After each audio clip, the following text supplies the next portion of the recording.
students, welcome to Statisticspedia. Now today's topic it is regression.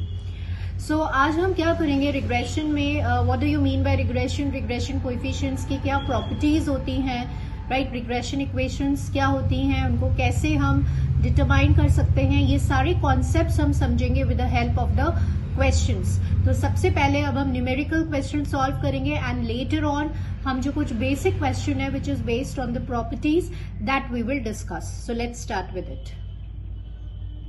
First question देखिए, if y is a dependent variable and x is an independent variable. y dependent variable है, x independent variable है, and the standard deviation of x and y are given to you. Correlation coefficient between x and y is 0.8. Then the regression coefficient of y on x will be what? Students, यहाँ पे सबसे पहले suppose ये language है, इससे हमें समझना है कि ये जो इक्वेशन होगी ये कौन सी इक्वेशन होगी. सपोज क्वेश्चन में दिया हुआ है कि y डिपेंडेंट वेरिएबल है और x आपका इंडिपेंडेंट वेरिएबल है. दैट मीन्स जो रिग्रेशन लाइन होगी will be y on x. Yes, ये हमें क्लियर होना चाहिए कि कैसी रिग्रेशन लाइन होगी जस्ट बाय रीडिंग दिस, क्योंकि x इंडिपेंडेंट वेरिएबल है और y डिपेंडेंट वेरिएबल है. अब क्वेश्चन में आपको जो वैल्यूज दिया हुआ है वो सिग्मा x गिवन है, that is 5, sigma y given है, that is 8, and r is given to you as 0.8. Question आपसे पूछा जा रहा है कि अब आपको रिग्रेशन कोएफिशिएंट निकालना है y ऑन x. सो अभी आप सबको पता है कि ये जो b होता है ये रिग्रेशन कोएफिशिएंट होता है किस लाइन का, y ऑन x वाली लाइन का. So what is a formula students? r sigma y upon sigma x is a formula. Direct all the values are given to you. तो सिंपली हमें यहाँ पर जो वैल्यूज हैं उसे सब्सटीट्यूट करना है और सिंपल सॉल्व करना है. So once you will solve this you will get 1.28 as a answer for this question. So answer will be 1.28. तो यहां से अब आपका ये जो है this is a formula for you, right? ये आपका फॉर्मूला है जो आपने इस क्वेश्चन में इंप्लीमेंट किया है. नेक्स्ट क्वेश्चन देखिए. Given the sigma x, x bar, y bar, sigma y, then the correlation coefficient between x and y is 0.6. Then the regression coefficient of x on y. अब ये question same सा है but यहाँ पे आपको mean भी given है. तो let me right the data first, फिर हम देखते हैं कि कैसे इसको सॉल्व करना है. स्टूडेंट्स, क्वेश्चन में आपको ये डेटा गिवन है और आपको बी एक्स वाई निकालना है. Sorry, regression coefficient of x on y. तो अभी we know the formula this, right? ये हमें फॉर्मूला आता है. और अगर क्वेश्चन में कई बार कोवेरियंस की टर्म्स में है तो बी एक्स वाई का फॉर्मूला ये हो जाता है. ये भी हमें पता होना चाहिए. तो दो फॉर्मूलेज होते हैं डिपेंडिंग अपॉन द डेटा. अगर क्वेश्चन में कोवेरियंस और वेरियंस गिवन है तो हम इस वाले फॉर्मूले को यूज कर लेंगे. अगर क्वेश्चन में आर गिवन है जैसे यहाँ पर, तो हम इस फॉर्मूले को यूज कर लेंगे. ठीक है. अब यहाँ पर देखिए कि you have the values for r, you have the values for sigma x and you have also the values for this. Then what is the need for this? X bar y bar क्यों दिया गया है question में? Just to confuse you. ये values का कोई role नहीं है यहाँ पे रिग्रेशन कोएफिशिएंट निकालने के लिए, लेकिन आपको कंफ्यूज करने के लिए ये डेटा गिवन है, राइट? फॉर्मूला तो हम इसी को इम्प्लीमेंट करेंगे. तो ये 0.6 इंटू 1/2 हो जाएगा एंड आंसर विल बी 0.3. ठीक है. तो अब क्वेश्चंस की हेल्प से हम यहाँ पे अपने जो फॉर्मूलाज हैं उसे रिवाइज कर रहे हैं. So answer will be 0.3 for this question. Next देखिए, for the bivariate data. Bivariate मतलब दो वेरिएबल्स आप स्टडी कर रहे हैं x and y. The lines of regression y on x और एक्स ऑन वाई, दो लाइन्स जो हैं वो क्वेश्चन में आपको गिवन है. Then the correlation coefficient be what. तो यहाँ मैंने सारे डिफरेंट टाइप के न्यूमेरिकल क्वेश्चंस लिए हैं जो आपके फॉर्मूलाज को रिवाइज कर देगा. ठीक है. अब क्वेश्चन में क्या गिवन है स्टूडेंट्स? वाई ऑन एक्स और एक्स ऑन वाई दो लाइन्स गिवन है और इन लाइन्स की हेल्प से आपको कोरिलेशन कोएफिशिएंट की जो वैल्यू है वो निकालनी है. स्टूडेंट्स, यहाँ पे आपको ये दो लाइन्स गिवन है और यहाँ हमें आर की वैल्यू निकालनी है. ठीक है. तो अभी सबसे हम स्टैंडर्ड फॉर्म में लेके आएंगे. स्टैंडर्ड फॉर्म क्या होता है? a प्लस बी एक्स होता है standard form, regression line of y on x. So how we can express it? आप इसको लिख सकते हैं x divide by 2.5 plus 35 divide by 2.5. इसी को हम स्टैंडर्ड फॉर्म में लेकर आएंगे. स्टैंडर्ड फॉर्म ये होता है तो ये हो जाएगा आपका x is equals to y by 10 plus 7। अब ये स्टैंडर्ड फॉर्म है, इससे इसको कंपेयर कीजिए, ये स्टैंडर्ड फॉर्म है, इससे इसको कंपेयर कीजिए। तो कंपेयर करके I want the value for the slopes, हमें स्लोप्स की वैल्यू चाहिए। तो यहाँ पे bx, तो यहाँ पे स्लोप की वैल्यू क्या हो गई 1/2.5, और यहाँ पे स्लोप की वैल्यू क्या हो गई, ये हो गई। ये स्लोप क्या है, रिग्रेशन कोएफिशिएंट्स है y on x and x on y। अब स्टूडेंट्स एक प्रॉपर्टी ध्यान में रखिए कि r स्क्वायर होता है bxy इंटू byx, या इसको आपने क्या स्टडी किया है कि correlation coefficient is a geometric mean of two regression coefficients. ठीक है, तो यहाँ मैंने स्क्वायर कर दिया। अब जब आप स्क्वायर करेंगे तो इसकी वैल्यू क्या आ जाएगी 1/25 आ जाएगी। तो यहाँ पे r की वैल्यू क्या हो रही है स्टूडेंट्स, प्लस माइनस 1/5 हो रही है।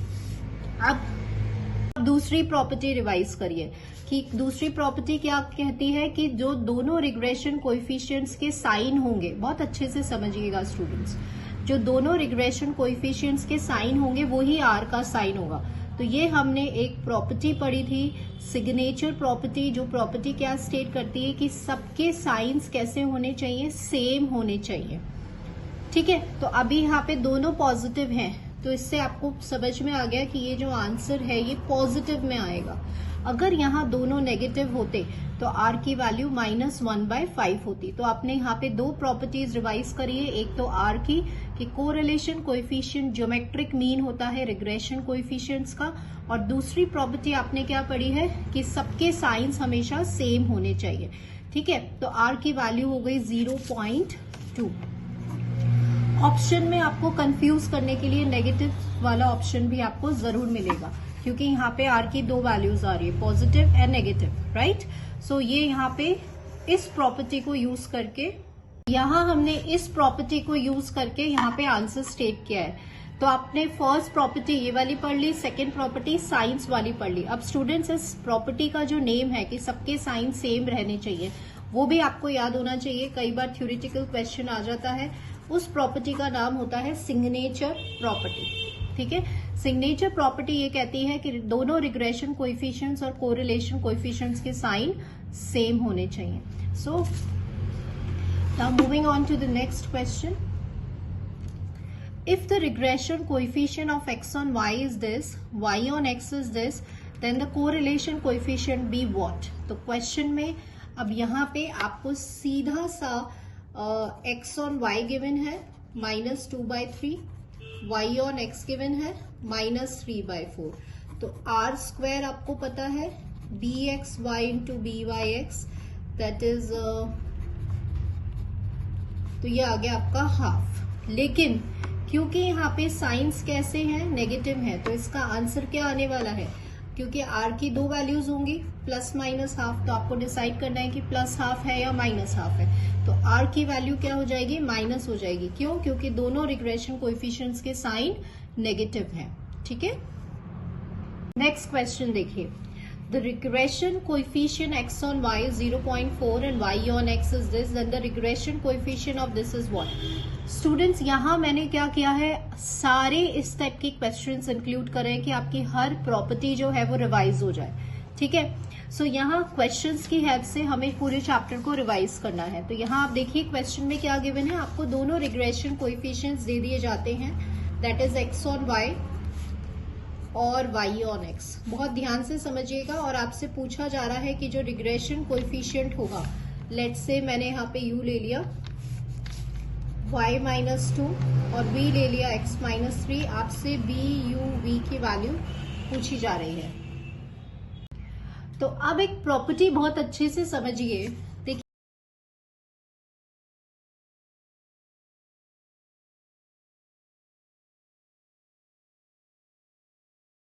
बिल्कुल ध्यान रखना है इसको, मोस्ट इंपॉर्टेंट है। Regression coefficient is independent of origin but not of scale. कहने का मतलब ये है कि अगर आप किसी भी कांस्टेंट को ऐड कर रहे हैं या सब्ट्रैक्ट कर रहे हैं तो रिग्रेशन कोएफिशिएंट की वैल्यू में कोई चेंज नहीं आता है।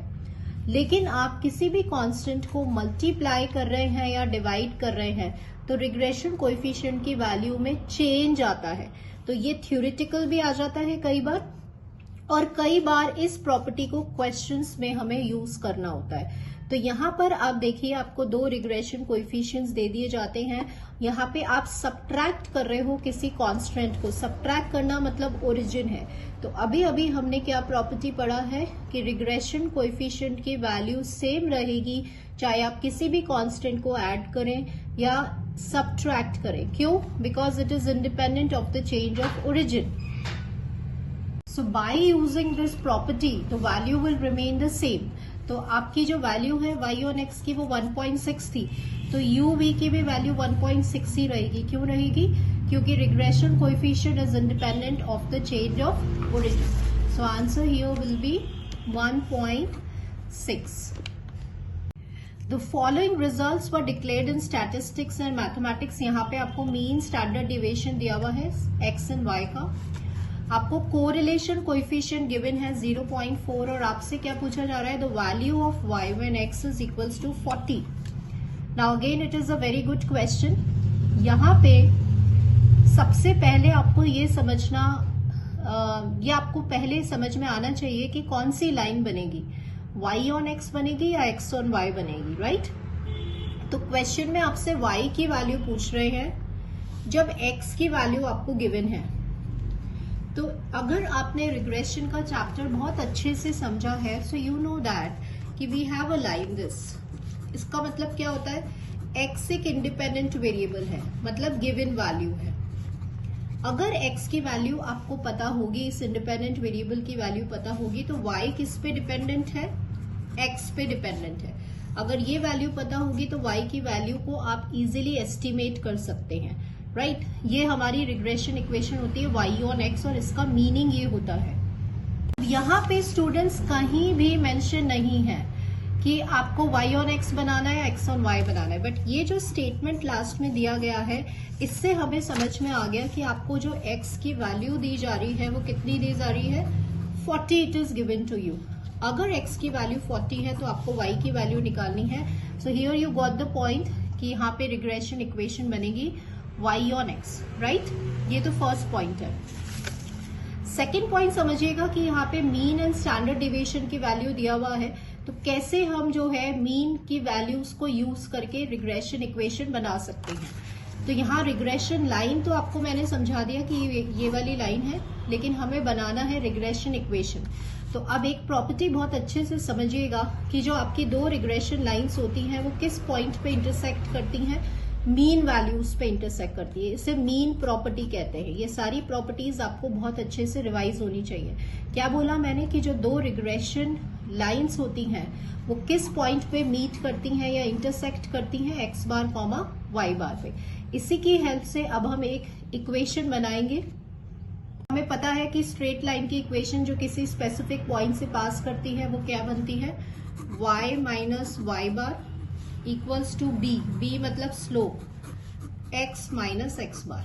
ठीक है, ये सिंपल स्ट्रेट लाइन की इक्वेशन है जो हमने अपने स्कूल टाइम में पढ़ा था, पासेस थ्रू एनी पॉइंट। अब यहाँ पे y बार, क्वेश्चन में y बार दिया हुआ है आपको 40, by x होता है r sigma y upon sigma x, x minus, now what is x bar? It is given to you as 30।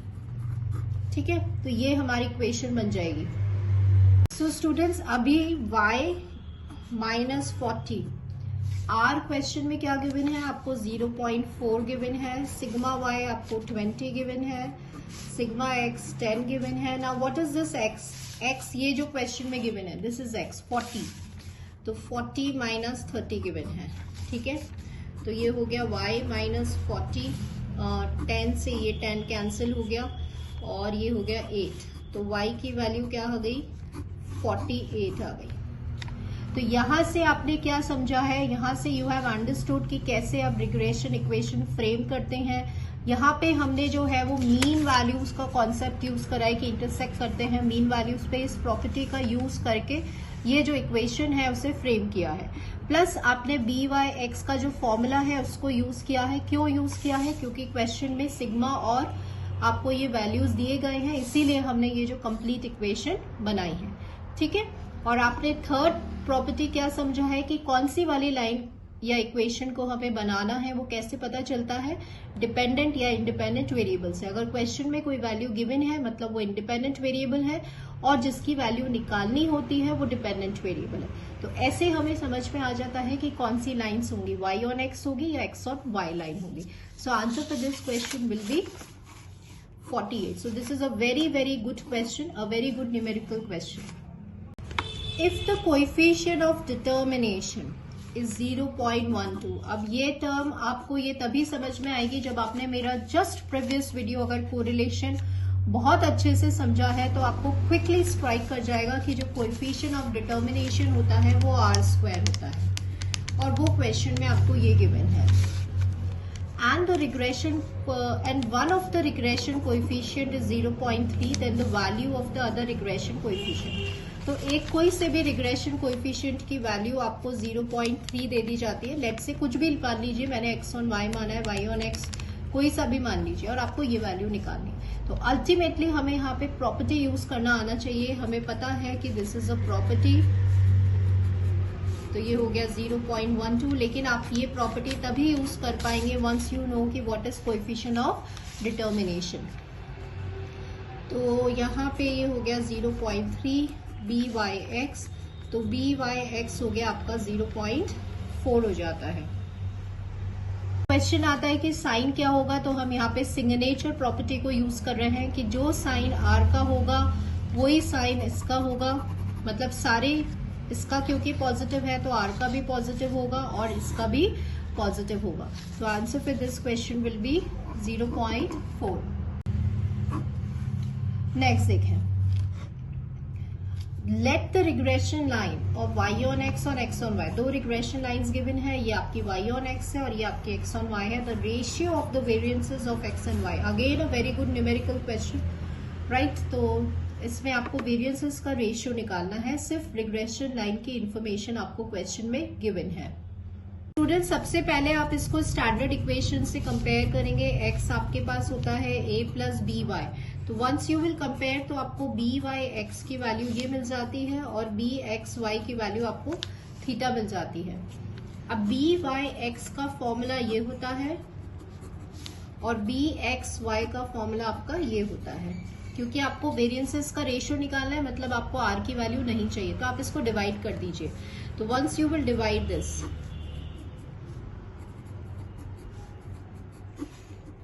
Alpha upon theta आ गया, तो r से r कैंसिल हो गया और आपके पास आ रहा है sigma y square sigma x square is equals to alpha by theta. Question में क्या है एक बार रीड कर लेते हैं। क्वेश्चन में है ratio of the variances of x and y, मतलब x का पहले चाहिए और y का बाद में चाहिए, तो इसका रेसिप्रोकल कर दीजिए। तो ये आ रहा है आपका थीटा अपॉन अल्फा।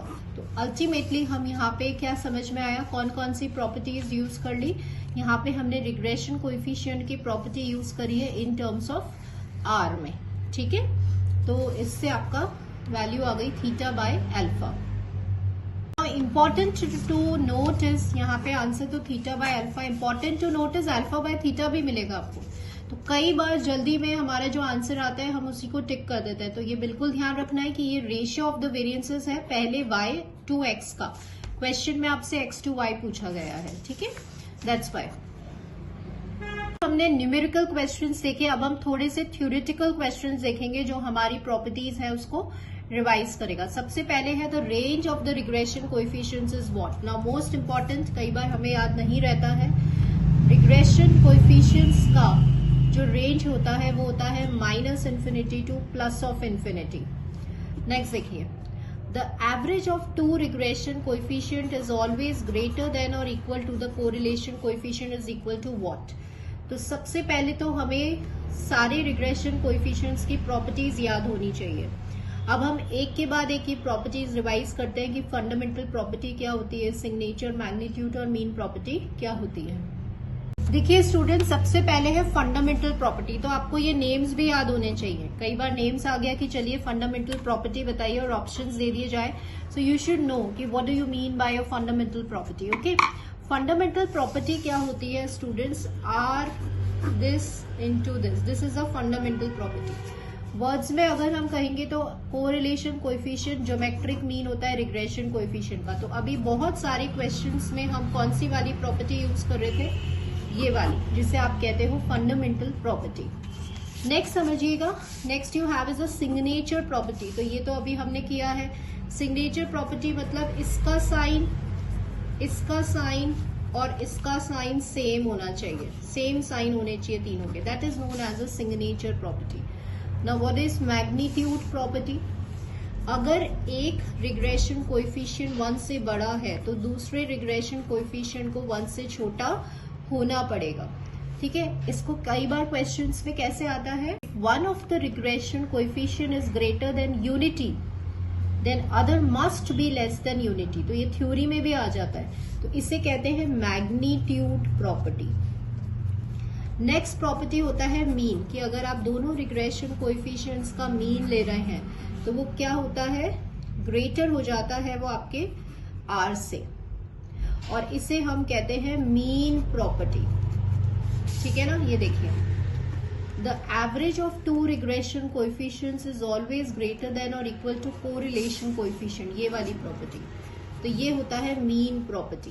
तो आपसे देखिए क्वेश्चन पूछ लिया कि चलिए इस प्रॉपर्टी का नेम बताइए, तो that is mean property. Next देखिए, significance of regression coefficient can be tested by. तो आगे जब इन्फ्रेंस में आपने बहुत सारे टेस्ट पढ़े होंगे, chi square, t test, F test, G test, right. अब आपसे पूछा जा रहा है कि कौन से टेस्ट की प्रॉपर्टी या एप्लीकेशन होती है जहां पे आप रिग्रेशन कोएफिशिएंट का सिग्निफिकेंस टेस्ट कर पाते हैं, राइट, उसकी वैलिडिटी को टेस्ट कर पाते हैं। तो वो कौन सा टेस्ट होता है, टी टेस्ट और एफ टेस्ट। ये दोनों ही टेस्ट से हम रिग्रेशन कोएफिशिएंट्स के सिग्निफिकेंस को टेस्ट करते हैं। When the two regression coefficients have the same sign, then correlation must be। तो अभी हमने कौन सी प्रॉपर्टी रिवाइज किया था, सिग्नेचर प्रॉपर्टी। वो क्या कहती है कि अगर दो रिग्रेशन कोएफिशिएंट्स के साइन सेम है तो कोरिलेशन का भी साइन कैसा होगा, इन्हीं के जैसा होगा, रिग्रेशन कोएफिशिएंट के जैसा होगा। सो यहाँ पे ऑप्शन क्या आ जाएगा, according to the two signs. Next देखिए, the estimate of beta in the regression line this by the method of least squares. तो अब यहाँ पे आप रिवाइज करिए कि यहाँ पे जो रिग्रेशन लाइन होती है ये y on x regression line है। इसमें हम जो वैल्यूज निकालते हैं, इसकी वैल्यूज निकालते हैं पैरामीटर्स की, वो किस मेथड से निकालते हैं, लीस्ट स्क्वायर्स मेथड से निकालते हैं। तो यहाँ पे कह रहे हैं कि जो वैल्यू आती है बीटा की वो कैसी होती है, बायस्ड होती है, अनबायस्ड होती है, कंसिस्टेंट होती है, एफिशिएंट होती है। तो आई होप आपको ये टर्म्स आप फेमिलियर होंगे, आपको पता होगा स्टैटिस्टिकल इन्फ्रेंस में जहाँ पे आपने एस्टिमेटर्स की प्रॉपर्टीज पढ़ रखी हैं। एक बार रिवाइज कर लीजिए।